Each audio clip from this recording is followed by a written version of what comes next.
Hi everyone, this is Carla from Imagine That with Carla. It has been a beautiful day here in the Ozarks. In fact, I've been outside working in my yard most of the day trying to get all the flower pots emptied before, winter actually sets in. We're supposed to have a lot of rain tonight, so I wanted to get most of those cleaned out before they got filled up with water again and then possibly freeze. You know how that goes. But what I have for you today are 5 easy, simple Christmas decor projects. Um, I really tried a couple things I'd never really tried before, and they turned out fine. I love the way this one turned out. I think it's the first one I'm going to share with you. So sit back, relax, and let's get started.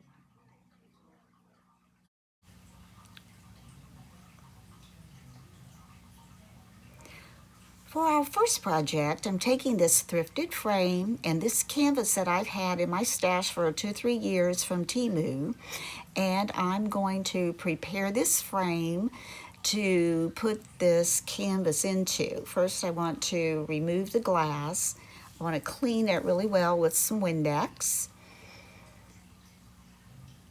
Now, if you've ordered canvases before from Temu, you know that their size it's a little wonky in trying to find a frame that will work with it. So I needed a mat to make this look the way I wanted it to look, but I knew I was not going to be able to find one, so I decided to paint a mat. What I did was I came in from the top and the bottom 1.25 inches, and on the sides I came in 1 inch. And now where I drew those lines with a little Sharpie, I'm just going to frame that up with some painter's tape.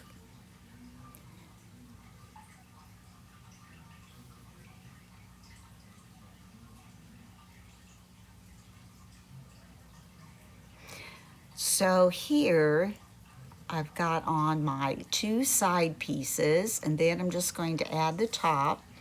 Now I'm going to take a piece of cardboard and I'm going to cut that to cover the glass where I don't want the paint to go.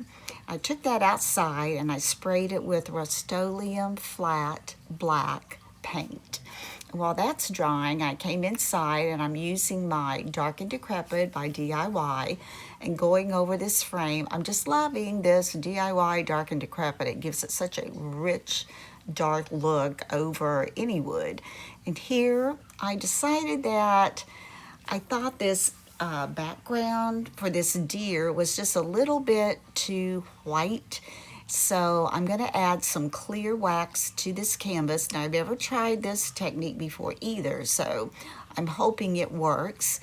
And after I get that covered, I'm going to take some Fusion aging wax, and I'm going to start out with a light hand because I'm not sure if this is going to wipe off or not.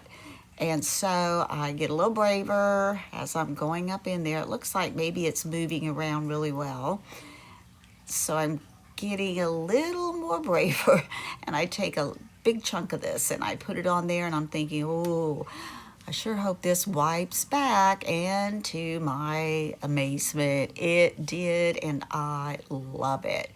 Now, when you're looking at this from the camera, you probably can't tell a whole lot of difference, but if you were looking at it in person, you could tell that it definitely toned down that white on the canvas. I'm removing the back where I put that cardboard over the glass. Now I'm going to take my little pokey tool and I'm going to remove the green tape that we put all around this glass, and look what a nice clean edge I get from spraying the paint. Now we're going to lay this in the frame, and you can see the back side where we sprayed it on, it looks matte. But when you flip it over, you're going to see that it really looks glossy on the glass, and that's fine. I like that. Now I'm going to flip it, and it looks good. I love it. I'm so glad I just thought of that, and I'm sure probably other people have done it, but I've never seen it done, and I personally have never tried it. So it worked for me, and I hope if you ever try it that it would work for you as well. Now I'm going to tape down the canvas, make it nice and secure. And after I have that taped down, I'm going to take the cardboard that was originally with the frame that held the glass in, and I'm going to lay that on. Then I'm going to take this little tool, I can't remember exactly what you call it, but I am going to use, I'm going to call it a little picture stapler, and it shoots these little brads into the wood around whatever it is you have on the back of your glass to hold your picture or your canvas in. I think that looks really good. And the last thing I'm going to do is take some builder's grade butcher paper, and I'm going to staple that all around the picture. And I also did add a sawtooth hanger at the top. And I really love the way this turned out. What do you think? Have you ever tried this? And do you think you might try it if you need a mat to fit your picture that will fit the frame?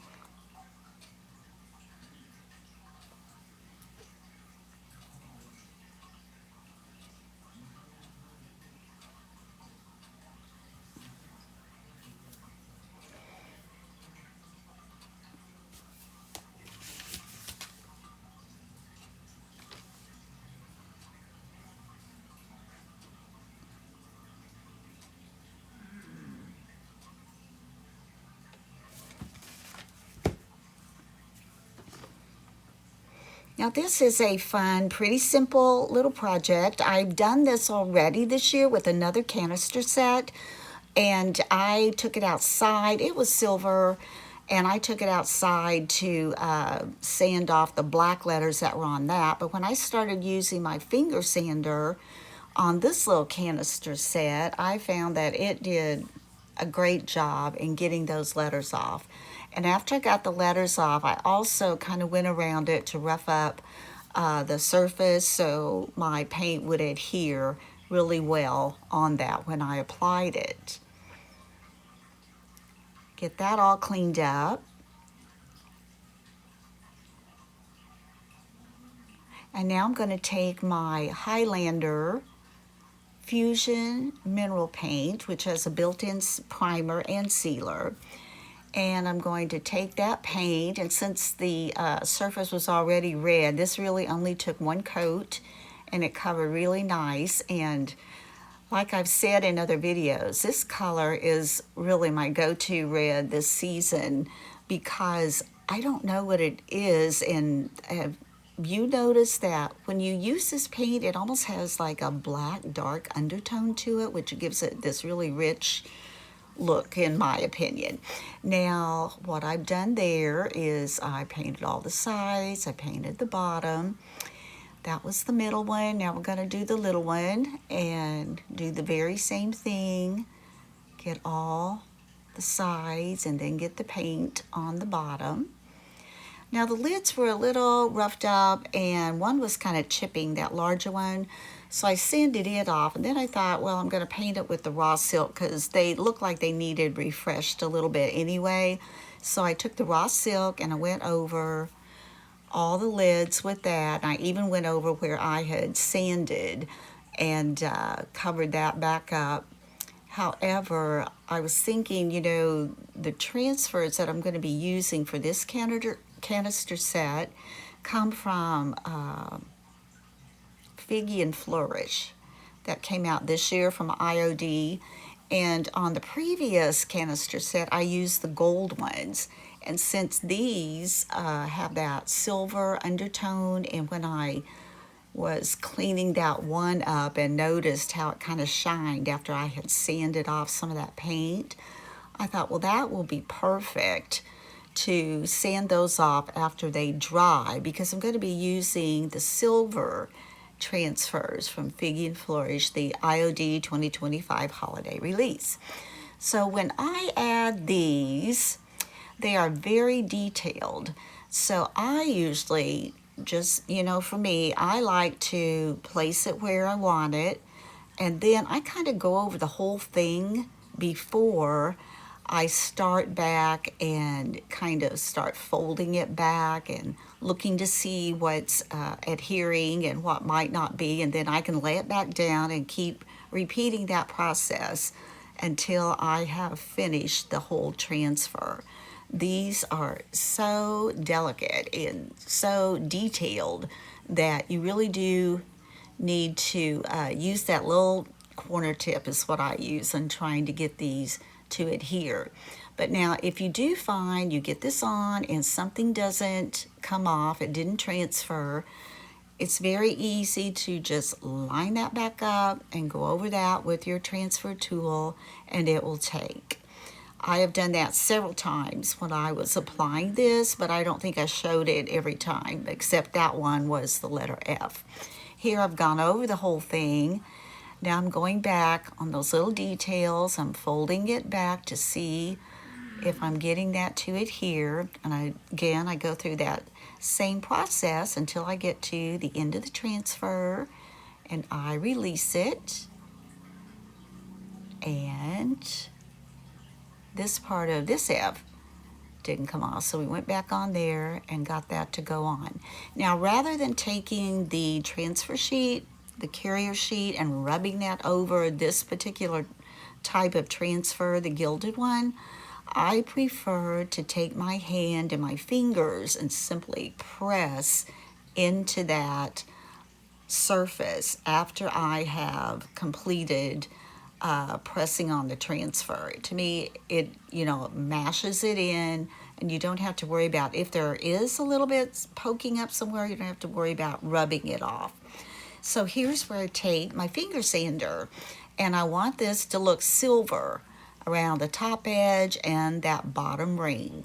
So I'm going to work on all three lids until I get that silver shining through. I'm going to work on the handles a little bit as well.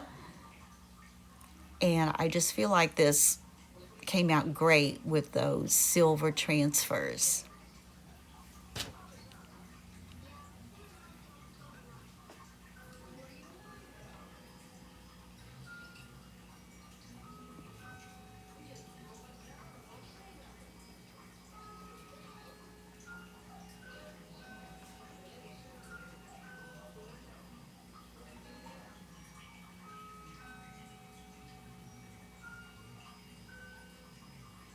Project number 3 is a really very easy, simple little tray that I picked up at a garage sale.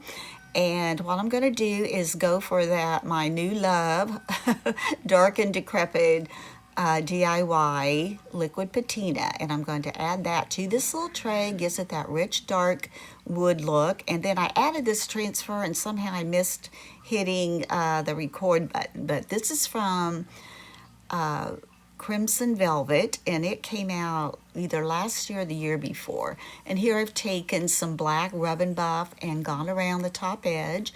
Then I just buffed it off.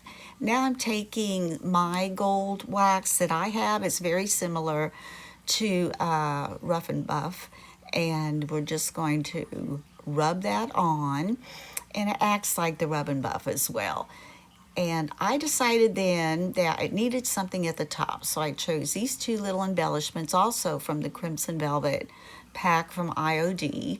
And I just love the rich colors that were in this little pack. I hope they come out with another series of that with these kinds of colors. To me, they're just very old world and very rich looking, and I love the way this went on and the way it blended in with that dark wood. I'm kind of leaning toward dark wood this season. It looks very nice to me. Now I also took this outside because you do need to seal in your transfers. So I sprayed it with just a clear Rust-Oleum spray to seal in the transfers on this little tray.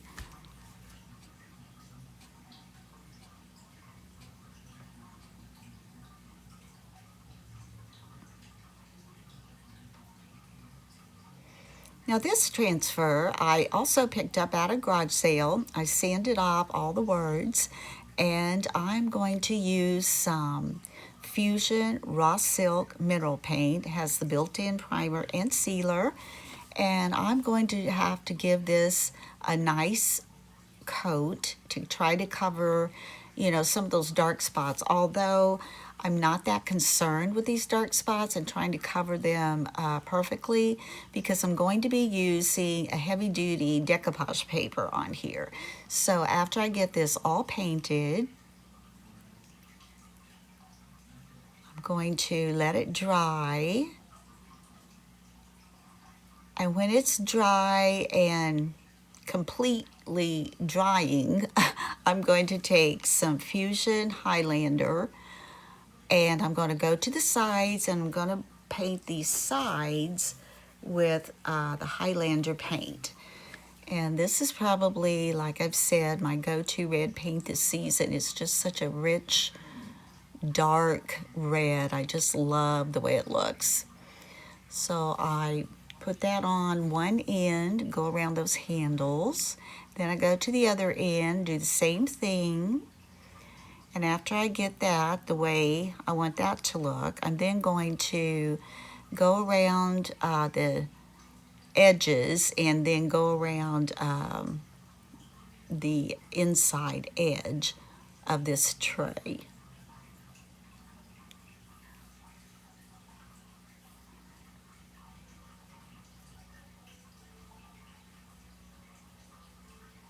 So here I'm going to tilt it up a little bit so I can see this edge. I'm going to get that all painted nice and neat down this side. Now I'm coming in to where this little piece on the end comes up and butts up against the tray itself, and I want that also to be red, so I'm just going to take my little slant brush and do that. Okay, now here's my decoupage paper.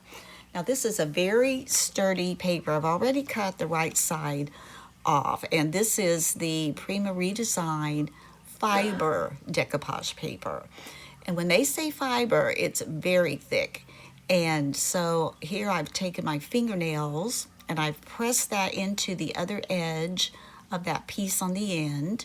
And now I'm taking an X-Acto knife, which I'm sorry, that's out of frame there. And I'm cutting that piece off.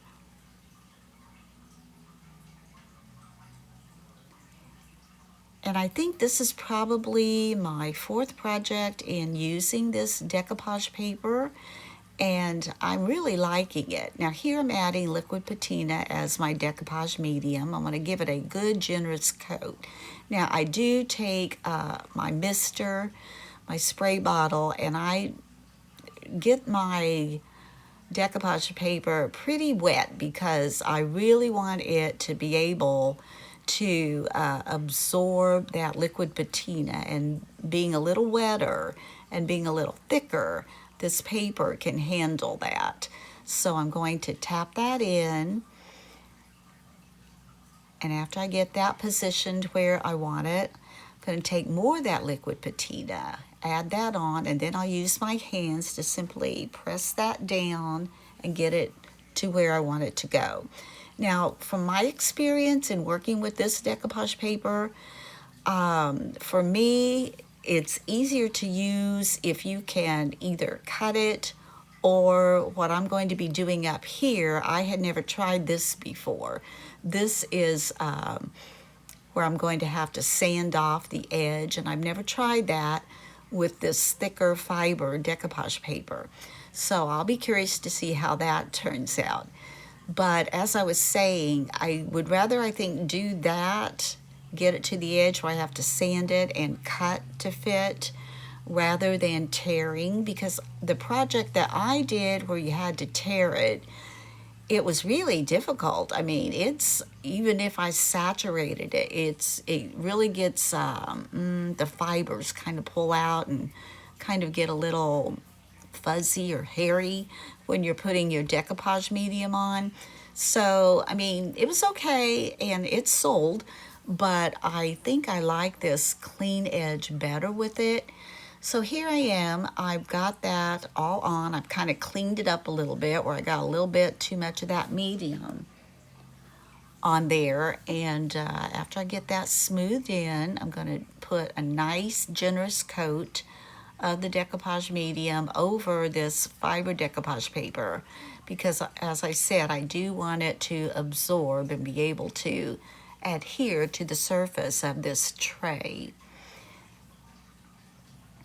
Now I'm going to dry this. I'm using my heat tool to dry it a little bit, but I actually did do it longer than what it's showing on this video. Okay, here we go. Is this gonna work?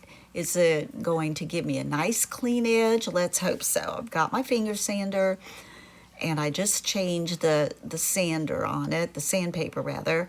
So here we go. I'm going down. You always want to sand down. You don't want to go up. Oh my goodness, look at that. Oh my goodness. I'm loving that, ladies. That is a nice, clean, sanded edge on that tray. I couldn't ask for any better. So here is the finished product.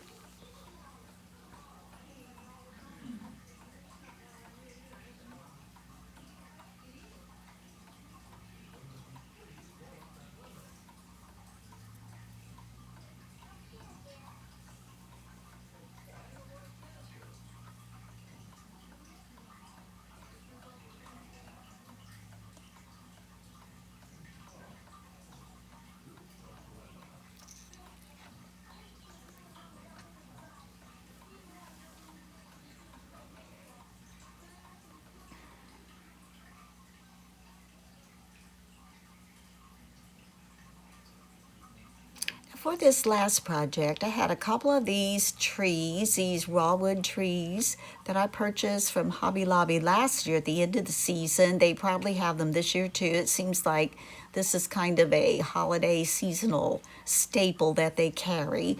And again, I'm using the Dark and Decrepit DIY liquid patina, and I love the way it's giving this wood this dark finish. I add that to both sides and to the stand. And after I complete that, I'm going to attach this. It's a Norwegian pine little sprig that I got from Hobby Lobby. And I did cut off the long part of the stem. It would have been way too long. And that was another undertaking with wire cutters. Those little ones are the only ones I have, but we got it. Now to adhere this, I'm using Star Bond super glue and the accelerator.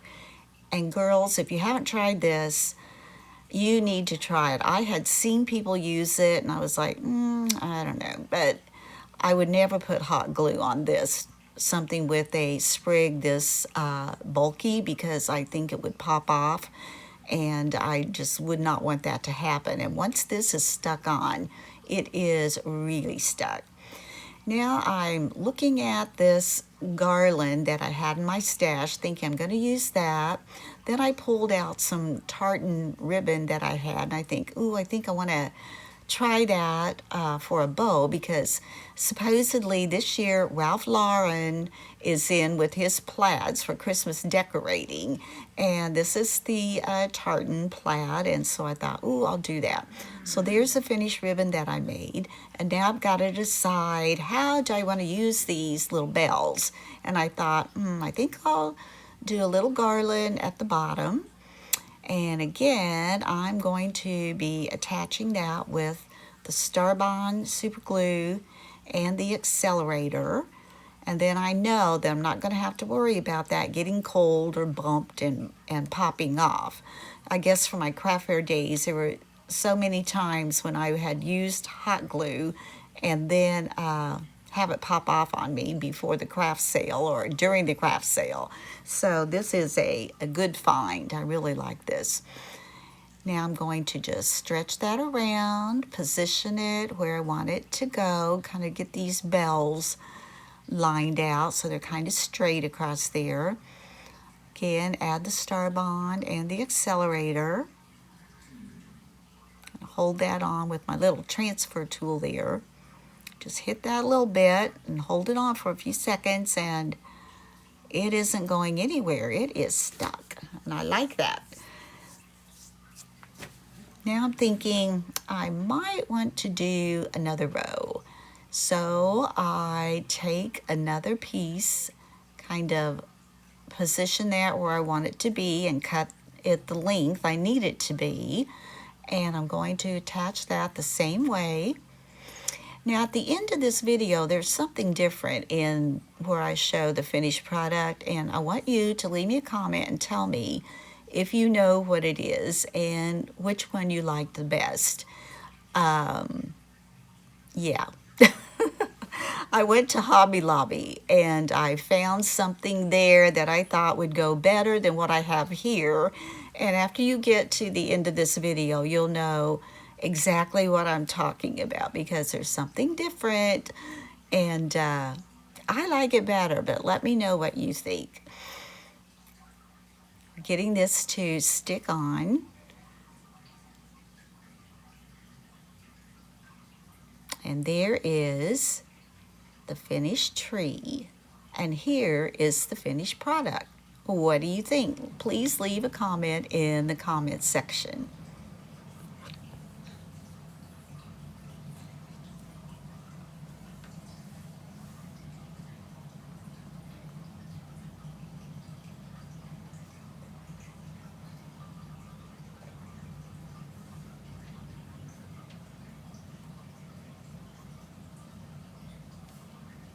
So tell me, what did you think of some of those projects? They were pretty simple. The first one, you know, I didn't have a mat and I didn't want to pay for a mat that I knew would probably cost more than, you know, I wanted to be able to resell the picture. So I used an idea that, you know, I think I'll just try to paint it on. How do you think that turned out? And then on the decoupage, I was so thrilled when that thick fiber paper, when you were able to take their little finger sander and just get that edge off of there so nicely. No shredding or, you know, it's so thick. I wondered if I would have little fibers hanging off of there, and I didn't at all. It was a nice, clean, sanded edge. I like that. Now the last project, so I changed something, and tell me what you think. Do you like it better before I changed it or after I changed it? I'm not going to tell you what I did differently. But the reason I changed it was because I felt like with the type of project it was, that what I chose for the second choice, I don't want to tell you what I did yet. So what I chose for the second choice, I thought went better with the project than the first choice. Although the first choice is supposed to be really popular now. Oh well, let's see what you think in the comment section. Also, I was checking my subscribers. I have 744 subscribers. That means I'm only like 256 away from 1,000. It would be great to reach 1,000 subscribers by Christmas. So if you wouldn't mind, if you haven't subscribed, if you wouldn't mind subscribing, I would appreciate that so much. And if you would like to share it out to others you think might enjoy doing some of these things that I'm sharing with you, I would also really appreciate that. I had a YouTube channel before this one, and I switched to more DIYs than I was doing more paper crafting for craft fairs. But I had over 5,000 subscribers there, so I'm kind of starting over. And I've had a few hiccups along the way with some health issues in my family, but you know, I'm trying to get more consistent and keep it going. So if you could help me out and help me get 1,000 subscribers by Christmas, that would be the best Christmas present ever. So until next time, bye-bye.